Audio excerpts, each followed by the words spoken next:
Hi, welcome to the Erin Strayer Show. We're continuing the Summer of Self-Love today with an amazing guest. Have you ever been at a crossroads and not sure which way to turn, whether you want to go straight or left? Maybe you wish that you could choose a different path, but you're not sure how to get started on that, and you really don't want to go against the grain. Our guest today knows all about doing that. I'm here with Muge Salmaner, who's a dear friend of mine. My name is Jessica Rosen. I am the guest host today in for Erin Strayer.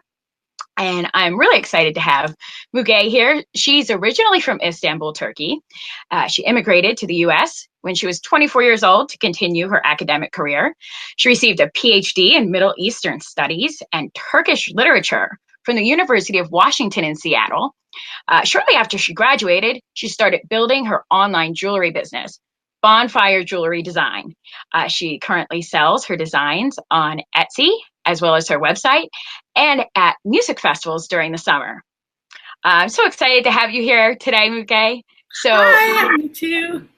Yes, tell us about how you started your business and how and why did you make that jump from academics to being a silversmith and a jewelry owner? Yeah, that's a deep question. It took me a lot of time and a lot of self-reflection to get here. And yes, I'm originally from Istanbul, Turkey, and I first came to US just to improve my English, although I still have an accent, but at least I have better English now.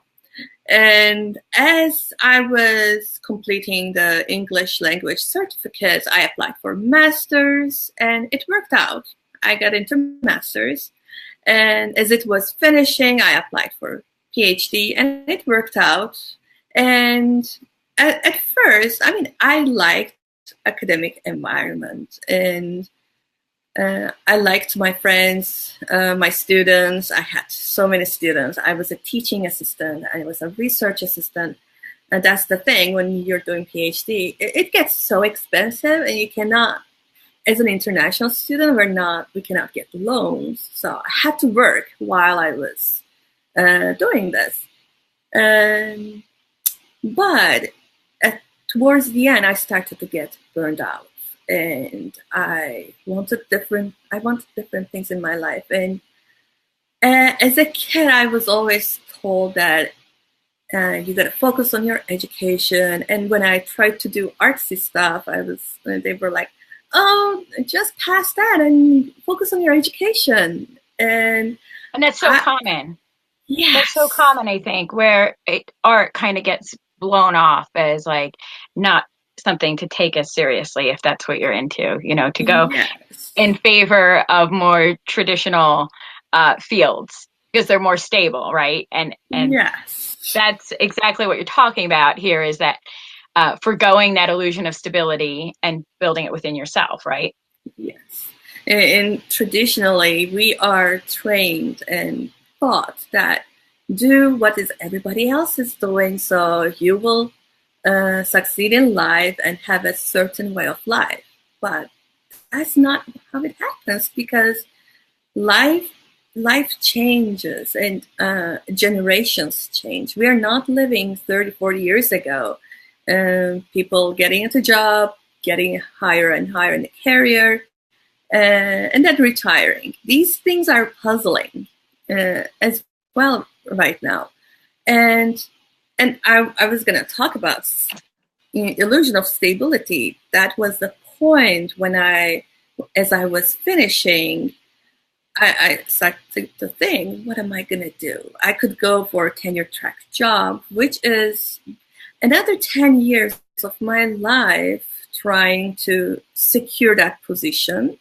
And at 95 or 97% chance I was supposed to be relocated because it's so hard to find a tenure track position in the same state you're living in.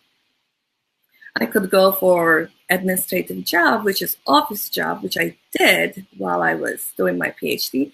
That terrified me. I didn't want to sit in front of the computer 9 to 5 doing the same thing, even though I respect people who does that and love it. But if you don't love it, ask yourself, what can you do to improve or change your life? And if you think that doing something that you don't love just to have the stability or security will make you happy in the end, that's fine. But that's not what I was thinking. I was thinking there is no stability. Things change. Stability means something stable that doesn't change. But we are always moving. We're moving forward. We're moving backward. And even in that so-called stable job, you have to move and improve yourself, prove yourself to your boss that you are worthy for that position. Otherwise, you're going to lose it. You're not in control on your work environment 100%. That job you have, it might go downhill. Things change. So I was telling myself, and I was at that time meditating a lot, and I realized I can find that stability within myself instead of outside of me, because outside I cannot control. But inside of me, if I know what I want to do, I can build a life upon that. And the last year of my PhD, that was the time that my husband was introducing me to new things just to get my mind off writing my dissertation, because it is difficult. And the depression rate among graduate students is very high. And I was almost depressed. I was having headaches. I was having insomnia, all kinds of things. And he would put out videos on YouTube, people drawing Zentangles and mandalas. And I was staring at it and I was like, I don't think I can do that. I cannot even draw a stick figure, a stick man. And he said, just try, just draw the lines like they're doing. And I started doing it and I loved it so much. And it came so easy. And we would take a walk at the beach and I would collect rocks and then I would draw mandalas on the rocks. And that opened the gate of that artistic expression, I think, in my life. And I started watching more YouTube videos. We call it YouTube University in our house. And I started watching more YouTube videos and learning how to make dream catchers, just to decorate my house. I learned how to make soy candles. And eventually I started upcycling my own jewelry. I loved it so much. But it wasn't until I graduated I took a serious step towards silversmithing. I went to this workshop over the weekend and learned how to make rings, and I just fell in love with fire, with metal. And I told Aaron, my husband, that this is what I want to do with the rest of my life. But I was just saying it, and he said, why don't you? And he's crazier than I am, and I was like, oh, you're just kidding. I can't not do that. I cannot have a stable life. Sure. No, I totally get it because I came from academics into what I do. So, yeah, it's scary. It's really scary when you look at that and you're like, oh, I could do something that's so much simpler and more pared, have a life that is so much more pared down than what's expected of me to have. And when you look at it and that's what you want for yourself, it's scary to think about going that direction because it's not looked at as what you're supposed to do. Yeah. And the judgment you receive from people like, oh, you have a PhD and you're playing with beads? I heard that from a family member. She is very old school, so I understand where she's coming from. But we do get this judgment from the people around us. But you know what? They don't care. They say something maybe mean, maybe rude, maybe just a comment today. They will forget about it tomorrow. Yeah. How do you handle that though? Because you don't forget about it. So how do you deal with that? You know, you've taken that time within yourself to say, like, this is what I want to do. This is what I want to pursue. I'm going to go for this. I'm going to completely change the trajectory of my life and pursue what I love. And you know, going into it, because it's such a big change that you're going to face that judgment. So how do you handle that within yourself? What do you tell yourself? How do you respond to it in the moment so it doesn't wear on you? Because it can, especially when you're just starting out on your path. And I face this, you know, comments like that can really kind of set you back a little bit if you don't have a way to deal with them. So what do you do so it doesn't set you back? I laugh it off. At first, it would upset me. I remember crying a couple of times after these kinds of comments. But then I just focused on my work.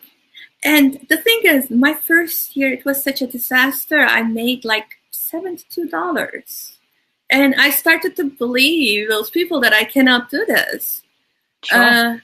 But, you know, it is very unrealistic to expect your first year of business that you're going to start making a six-figure. Oh, sure. Even five-figure. What can you share with the audience about managing those expectations for growth in that first year? You know, what lessons did you bring away from that? Because you're in your fourth year, correct, of your business, right? So what have, and you, I mean, you went into it with, you know, learning a lot about the platform and selling, and your background wasn't specifically in business, correct? Prior to that. No, not at all. So, yeah. So what can you share about managing expectations and growing your own business, or just changing the trajectory of your life, and how you've stuck with it, and what you've taken away from that first year, what you wish somebody would have told you going into that? Yes, lots of things. I had no idea about marketing, business. I didn't know how to do taxes when you own your own business, and I didn't know how to.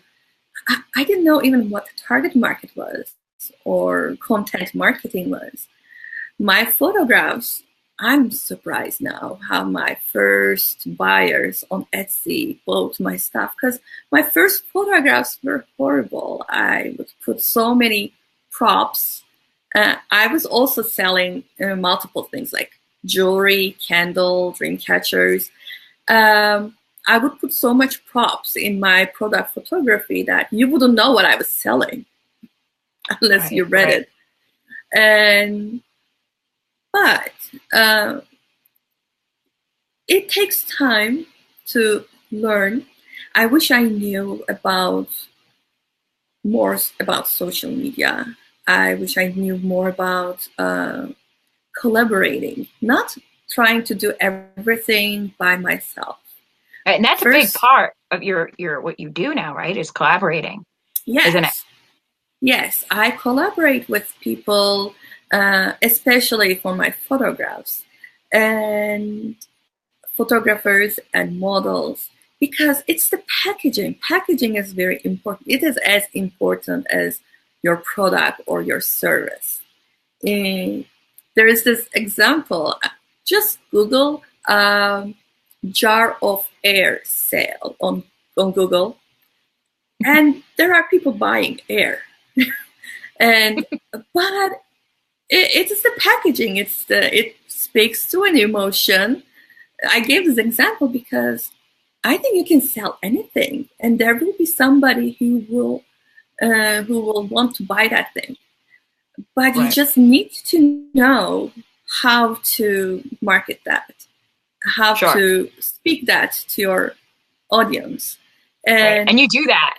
Wow. I mean, you know, when I first came across your jewelry, I was like, oh, she makes this for me. This is exactly what I love, you know? So that comes through, you know, what you've learned in the last couple of years in terms of target marketing and putting that package together. And Shines collaborating. through. Yeah. Oh, I'm sure. And you collaborate within the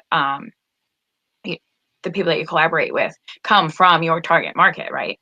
Yes, they do. I only collaborate with people who want to exchange with my jewelry. And that's the thing. If you're starting a business, you don't have much money at first to pay for these photography sessions, for models, for website builder maybe. And you start looking for those people who are interested in your product, in your style, that is willing to do this exchange with you. And the people they know, because once they get your product, they will start advertising and telling you, oh, I got this jewelry that is amazing in exchange of my work. And so it spreads, the information spreads. And I collaborated with other vendors when I sell at festivals, sharing booth space. And I've created so many good friendships there. I think that's what makes the small business more organic and genuine. We make connections on a personal level, even with our customers. Oh, sure. And that's what makes it really rewarding on a personal level too, and brings so much to loving what you do, is enjoying that connection and kind of seeing the effect that what you are doing has on the people around you, has on your customers, has on other business owners, right? And that goes back to the whole doing what you love. And when you do what you love, that comes through in everything Yes, that you do, right? absolutely. Yes. Right.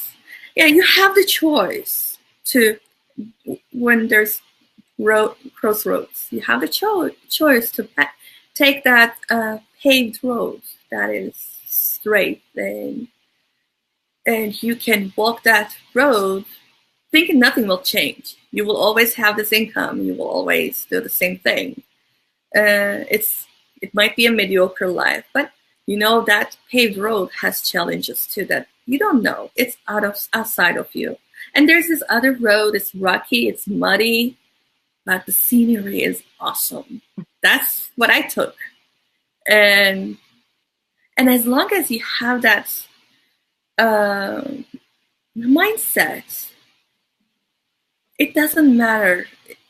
Stability comes. And I'm not telling people just drop your job and start your own business now. No, prepare for it. Don't do it like me, like just blindly you go into it. But after 1.5 years of learning experience, now I have over 900 sales on Etsy, and my website is growing, and I'm not doing 6 figures yet, but I'll get there. So what's different now about your business compared to when you started? What's different about you? How have you transitioned from being, a crafter and creating your craft to an entrepreneur and a business owner? Yes. Yeah. When I first started, as I was saying, I was all over the place. I was making everything I liked that I saw on YouTube, and I started practicing at home. I wanted to put that on my website, on my Etsy shop. And I did that, but I was all over the place. I wasn't focused. And that's one thing. When a customer looks at your shop and they say multiple things you're offering, they do not have the trust in your word because they think you're not an expert or authority on all of them. Even though you can be, that's possible, but this is just because we tend to think everybody one-dimensional. Oh, that's a silversmith, that's a lawyer. No, people has multiple characteristics, multiple talents. But what makes you a business owner is to recognize that how you might be puzzling your customer and you don't seem like an expert or authority in what you're doing. And so I had to pick something that I really loved. And as I said, silversmithing, I loved it. And I said, I will stick with this. And when you start finding your audience, your market, when you start learning how to advertise yourself, paid or unpaid, you are moving to the direction that more of a business owner than a crafter. And there are times that you need to not to take things personally. There are customers you can never make happy, and it's not about you. Don't take it personally. I've learned that along. I'm sure with creating a craft as what you sell, it must be hard because you put a piece of you in each jewelry piece that you make, right? Like you are sending a piece of muge with every piece of jewelry that you make. So it is so personal to you. And, what kind of, self-care or personal development practices do you engage in to continue on your path that's so non-traditional compared to what most people are doing? Yes. Yes, I need to take care of myself because I am the foundation of this business. And I'm also a stay-at-home mom, taking care of my toddler all day. So I cannot work while he's around. I just told my husband to take him to the beach so I could talk freely. So he sleeps and I work. I change gears as he goes to sleep. And I do meditate. That helps me to focus on what's my point doing this. There are times it's so stressful. Just because you're working from home, have your own business, doesn't mean that everything is perfect. There are times I get orders that are, I remember staying up all night doing 10 orders because they have to be shipped out the next day. But I think that it's okay. I'm going to do this. And tomorrow when my toddler takes a nap, I'm going to take the sweetest nap on earth. And I do that. It's my schedule. And it's worth it when you're doing what you love. Yes. When you take that time, it's not as emotionally draining as when you're doing it for something that, you're doing it for somebody else or because you have to. Yeah, I listen to my favorite song. That's what I do when I work too. Yeah. So, as we're winding down here, we have a few minutes left. What is there anything in particular that you want to share with the audience about that you haven't shared already, as far as finding that strength to maybe go the way that you want to go on those crossroads, but don't feel like you're going to be supported in doing that, or what are things that you have that you can look back on and say, okay, these characteristics within, these traits within myself, these qualities were what really made a difference. And that I, because I had these, I was able to continue when maybe other people wouldn't, or maybe when I wouldn't have had I not had these qualities within myself, had I not developed them. Yeah. All I can say is stick with what you want to do, what you love. And determination. Be determined. Don't get disappointed when you fail, because you will, but you will stand up. And don't afraid to get judged because you're not taking the traditional path. Because those people will forget what they say the next day. They will forget about you. They will move on with their own life, their own struggle. You are the one who's living this life, and that's your life. Just because you will get stinky eye from somebody else doesn't mean it doesn't mean anything. And prepare yourself. Yes, do not jump into it to this day, but start your plans, your action plan. Start saving money and do collaborations. I cannot emphasize this enough. And find your tribe. Those are the people, other artists, other small business people will help you. You will, because they are the ones who will understand you the best, because they're going through the same struggles as well. So yeah, find your tribe. Absolutely. Those are all great pieces of advice for anybody who's looking at switching their life in any way. So where can we find you, Muge? Where can we find you? Where can we find your jewelry? Yes, my website is www.bonfirejewelrydesign.com, and you can find me there. And on Facebook, I have a group called Bohemian Market. And if you are selling any products or services, or if you are interested in bohemian hippie style products, I created that group for all of these people to buy and sell. And of course, my stuff as well. So I put content in there. I put products, my products, other people's products. So imagine it's a real market, but online. Nice. Yeah. It is a really cool group too. I'm in there. Thank you. Yes. So you I'm not a can find crafter, but I'm in there for all the cool stuff that people share in there of their products. So, and we will put those links in also the comments. and a party. There is a party, right? Right? Yes. There is a party. You are in an online vendor fair for the summer solstice, aren't you? Yes. Yes. I am going to be releasing my new collection there, and those are pretty It's gorgeous. Yeah. I've seen sneak peeks of it. It's gorgeous.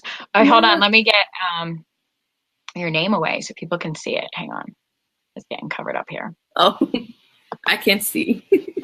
Here we go. All right, go ahead. Yeah, this is one of the new pieces I made. I love that one. That is so pretty. I know I can't wait to see the rest of the collection. So we'll put Muge's links in the comments. I forgot to say at the beginning, you guys, so share this video. I know it's over now, but share it so your friends can catch the replay. You can also comment live on the video, and you will get reminders when the Aaron Strayer show is live. I'm Jessica Rosen. I'm your guest host today, and for Aaron Strayer. I raise tropical roaches for sale as reptile food at the Laughing Lizard Company. So I'll put my link in there as well. I'm also a business strategist / mindset mentor. I will put my link for that and where you guys can find me if you're interested in connecting with me. So thank you so much for being here today. Aaron Strayer will be back next week to host her show again. And thank you guys for sticking with us today. I hope that you learned something, and reach out to Muge or I if you have any questions for either one of us. We're both pretty accessible and really enjoy connecting with new people. So thank you so much. Thank you. Bye. Bye-bye.